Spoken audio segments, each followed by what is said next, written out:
Okay, now these are the elements that you want to just think about as it relates to Amazon Kindle. Again, I'm going to show you the difference in the ebook source file.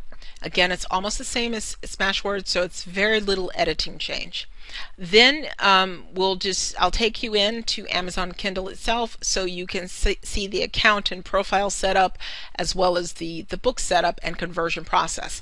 And in this case, I actually have a version of our book that I have not updated, including the image, so you can actually get a sense of the entire process and how little time it takes once you get used to setting this up. And then of course we'll just look briefly at the dashboard. So let's go ahead and take a look at Amazon Kindle. Okay, now here is the source file that I use for Amazon Kindle. And really the only piece that you really need to change is the first page. You need to take out things that are related to Smashwords, and instead of saying published at Smashwords, for example, you put in your own publishing company, your company, or whoever's doing the publishing. And then obviously you still have all of the other information. You can keep it the same. So you can also now add your own websites into the title. So in this case I've listed several of our websites that are under development but people can still access. So also in addition, there's just one other area on the main page, and that is where it talks about the licensing for personal use. In the Smashwords version it actually mentions the Smashwords, so you need to take that out. So once you've done that, your book is really ready to actually be uploaded to Kindle. These are very minor changes, so it shouldn't take you very long at all. The other thing that just keep in mind is that you can use the Word document just like you did with Smashwords. You're going to save it as a separate file. You want to keep the two separate so that you don't, if you find that you have to do an edit in Smashwords and you don't have to worry about rechanging the front, the title. Okay, you just make the changes in the two separate files. That makes keeping track of things a little bit challenging at times, but I just suggest keeping a booklet or a spreadsheet just indicating like when you made this edit, you also made the edit to this file and that you distributed it to Amazon and to Smashwords. Okay, so now we're actually going to take a look at the process of uploading and setting up the Kindle book platform. Now when we're talking about Amazon, you're going to dtp.amazon.com, which is desktop publishing. I think it might not be, but again it's dtp.amazon.com, and here you'll actually see my dashboard that lists my books, the two that we have done. Now what's different here is that I am not actually using an ISBN number. I'm using a Amazon ID because I don't want to have to pay for a separate ISBN number from the one provided by Smashwords because they're identified as my distributor, so I really don't want to use that when I'm directly working with Amazon Kindle. So essentially Amazon allows you to post ebooks without having an ISBN number. If you want to pay for that for your electronic version, that's fine, it's up to you. Now we're going to go into this book title. It's already live, but we're actually going to make changes to it, which is going to essentially be the same thing that you do when you actually set it up. So in this case, I'm going to edit my book details. Okay, and you'll see that I've entered in the title. I have my description, and again, this one is actually longer. So in this case, I originally had one description in there, but later on I'm going to update it according to the back cover on the print book. So I should be able to fit all of that content or most of it into the description. Again, I want to try and keep things as consistent as possible across the different platforms. That's why I take the time to prepare everything up front so I have it and I can just copy and paste it in or make minor edits. It becomes a nightmare when you don't have all of the pieces and then you start doing this and you need to go back and forth.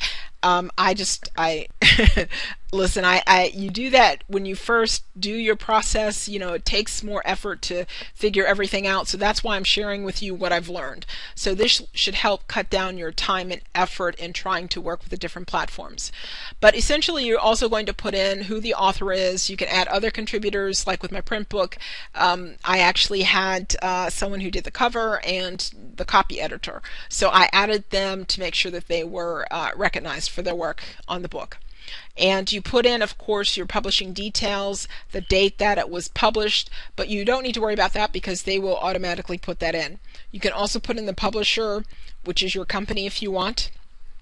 And you need to indicate what are the publishing rights. Is this public domain? And obviously, if you're going through all this effort, I would assume that you have the rights to this as your own original work. So you're telling them that you do have those rights, because there's if they find out otherwise, obviously they're not going to keep you on their platform. So, but essentially that is the means in which for them to identify, that you are the owner. You have to say that you are the owner. Now, also, you need to put in categories, and I've already put in entrepreneurship, commerce, exports, and imports for this particular one. And then also your search keywords, which again go back to the SEO keywords that I said that you should look at collecting and figuring out before you start doing any of the distribution. Okay? And then you'll see that I have the product image, and also book content, which it says, for example, that you can enable digital rights management. Now, this is one of the things that I actually like about the Amazon platform, is that with digital rights management, that means that when someone downloads this book, they really it limits the ability for people to be able to pass it along to others. Now, of course, first of all, it's on the Kindle, so that doesn't mean, people can't easily distribute it to everyone anyways. But secondly, it will only allow that book to be viewed on that particular Kindle.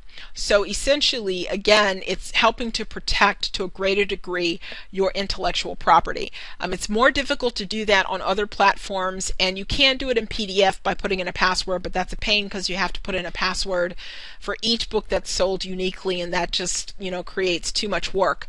The second thing is that there are other solutions, but you have to have like the Adobe Acrobat full version, and so there's more cost, more effort assigned to that. But there are options if you choose that you decide that you need to do that.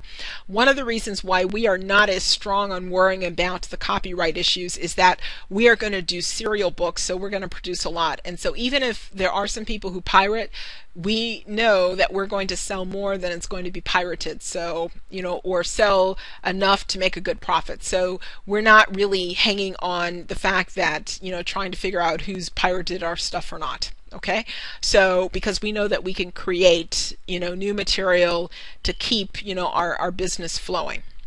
Now, I will show, I'm not going to change everything here, but I am going to just pull up the file for the Amazon Kindle so that you can actually get a sense of the process to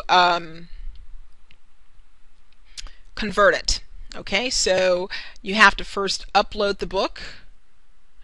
Again, let me just double check to make sure I chose the right one. Yes, I did. And then you click the upload button. Now, they also have a guide for formatting, and you'll see that it says help with formatting. That's the link that you should click on in order to make sure that everything works. So it does take a few moments. Our book, is relatively short, so it typically won't take too long. It's even a little bit longer than it normally does, but you'll see that it'll go, and if it takes a while, it's fine. You need to leave it open and let it convert the book.